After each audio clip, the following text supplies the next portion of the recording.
आप सोचिए कि कोई मरीज आईसीयू में इंटरव्यू दे सकता है। क्या कोई मरीज को देखने के लिए लोग आईसीयू में कैमरा लेकर जाते हैं? जी हां, पिछले 3 दिनों से इस देश में यही चल रहा है। संसद में बाबा साहेब का अमित शाह ने अपमान किया। उनकी जो भाषा थी, मैं फिर कह रहा हूं, वो अपमानजनक क्यों है? क्योंकि अब ये बात बीएसपी सुप्रीमो मायावती ने भी कहा है। उन्होंने पूरा भाषण सुना है, उसके बाद तय किया कि ये तो अपमानजनक है। अमित शाह ने एग्जैक्टली कहा था, अंबेडकर अंबेडकर अंबेडकर अंबेडकर एक फैशन हो गया है। अगर इतना ही नाम भगवान का लिया होता तो 7 जन्मों तक स्वर्ग मिल जाता। अब बताइए, बाबा साहेब का नाम लेना फैशन है। अब इसको लेकर देश भर में प्रदर्शन शुरू हो गया है। गांव गांव, जिला जिला, कस्बा कस्बा प्रदर्शन हो गया है।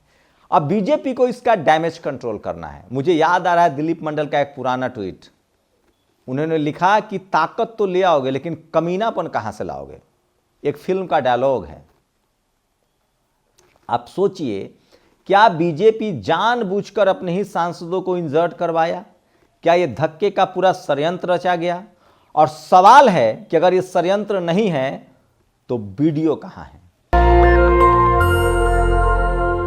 नमस्कार, मैं शंभू कुमार सिंह और आप देख रहे हैं नेशनल दस्तक। इस वीडियो में मैं 2 खबरें बताऊंगा जो बहुत जरूरी है आपके लिए, और आपको समझना पड़ेगा कि षड्यंत्रवादी लोग किस हद तक जा सकते हैं।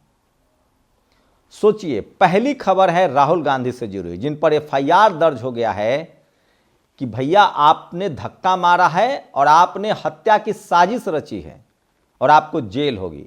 और ये दूसरी तस्वीर है प्रियंका भारती की। प्रियंका भारती आरजेडी की तेज तरार प्रवक्ता हैं। ये बहुजन समाज की बेटी हैं, जेएनयू के स्कॉलर हैं और तेज तरार प्रवक्ता हैं जो जातिवाद, मनुवाद को क्लियर समझती हैं और खुलकर अपनी बात रखती हैं। इनको किस तरह से मारने की धमकी दी जा रही है, और बाकायदा एक एंकर ने तो रिट्वीट किया। एक अजीत भारती नाम का शख्स है जिसने सरेआम इस बहुजन बेटी को धमकी दी कि ऐसे लोगों को कंटाप मारना चाहिए। उसके बाद उस प्रोग्राम का जो एंकर था, महिला एंकर थी, उन्होंने भी कहा कि हाँ, बिल्कुल मेरा मन हुआ था मारने का। तो सोचिए इस देश में किस तरह की कॉन्स्पिरेसी होती है। अब उसके बाद अनिल यादव और पूरा बहुजन समाज प्रियंका भारती के साथ खड़ा है।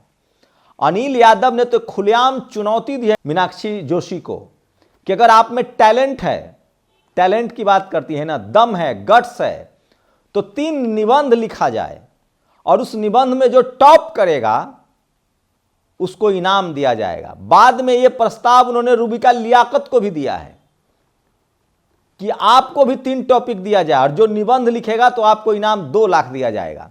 इस पर भी आऊंगा, लेकिन सबसे बड़ी बात सोचिए, सवाल है कि अगर राहुल गांधी ने धक्का मारा तो वो वीडियो कहां गया? कहा जा रहा है कि संसद के हर गेट पर, चप्पे चप्पे पर सीसीटीवी फुटेज है। सवाल है कि राहुल गांधी ने अगर धक्का मारा तो क्या सरकार अब तक सीसीटीवी फुटेज जारी नहीं करता?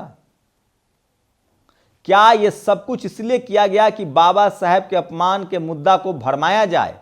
और सोचिए, आप कल्पना कीजिए, लोग फोटो शेयर कर रहे हैं।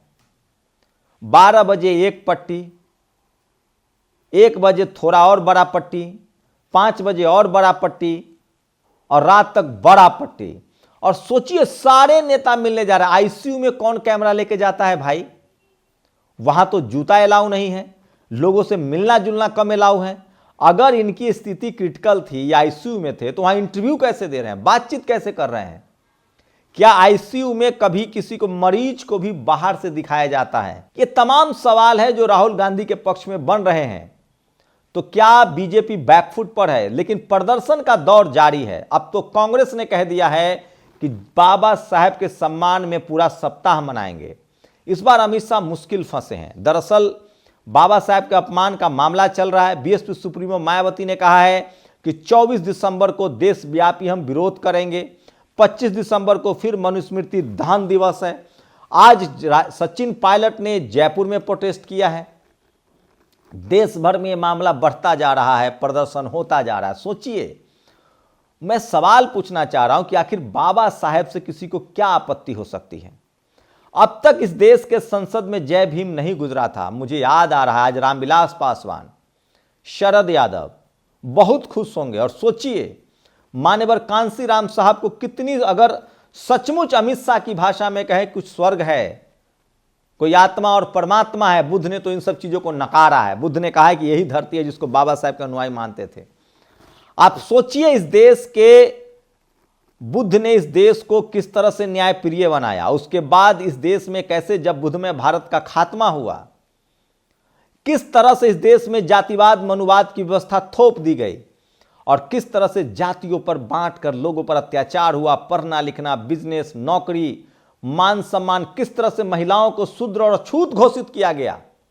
न वो पढ़ सकती थी, न नौकरी कर सकती थी। और धीरे धीरे बाबा साहेब, बड़ी लंबी लड़ाई चली। कबीर लड़े, संत रविदास महाराज लड़े, फूले लड़े, पेरियार लड़े, अंबेडकर लड़े, तब जाकर एक संविधान मिला। उसके बाद भी सोचिए जगदेव बाबू की हत्या हुई, रामस्वरूप वर्मा, सोनेलाल पटेल की जघन्य हत्या हुई। मान्यवर कांशीराम साहब को अपनी पूरी जिंदगी न्यौछावर करनी पड़ी। रोहित वेमुला की आज भी संस्थानिक हत्या हो रही है। आज भी कॉलेज यूनिवर्सिटी में अभी खबर आ रही है, बेंगलुरु के IIM में किस तरह से एक शख्स के साथ जातिवाद हुआ है। आपके सामने लक्ष्मण यादव को नौकरी से निकाला गया, रितु को नौकरी से निकाला गया, प्रियंका भारती को मारने की धमकी दी जा रही है, नेशनल दस्तक को रोज धमकी दी जा रही है, हमें रोज कहते हैं मार देंगे। आप कल्पना कीजिए जो लोग, राहुल गांधी, ये मैं बार बार कह रहा हूं, ये RSS की जननी है कांग्रेस और बीजेपी।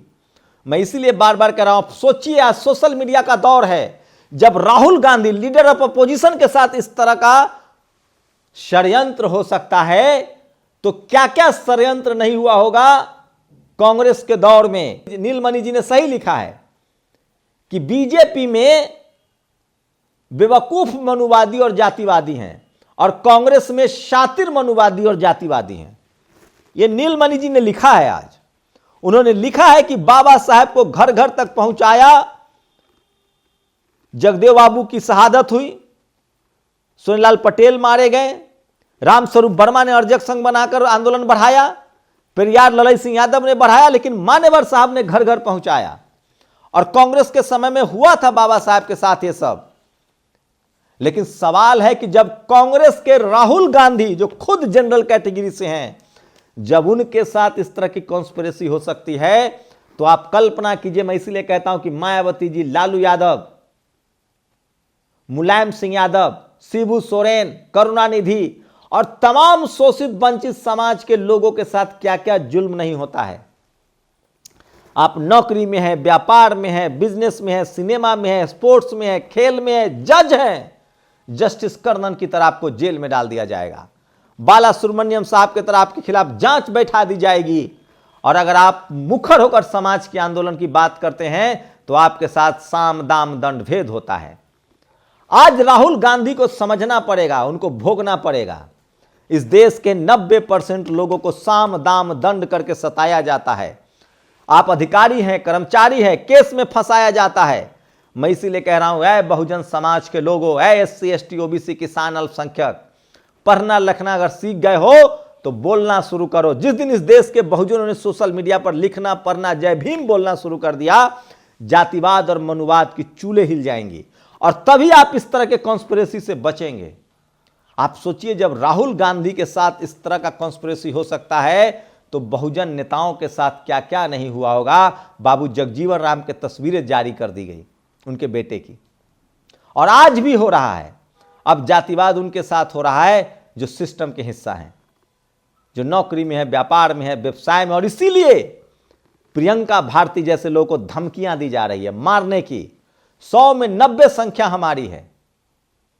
हम संविधान मानने वाले लोग हैं। हम लोग किसी से मारपीट करने वाले नहीं हैं।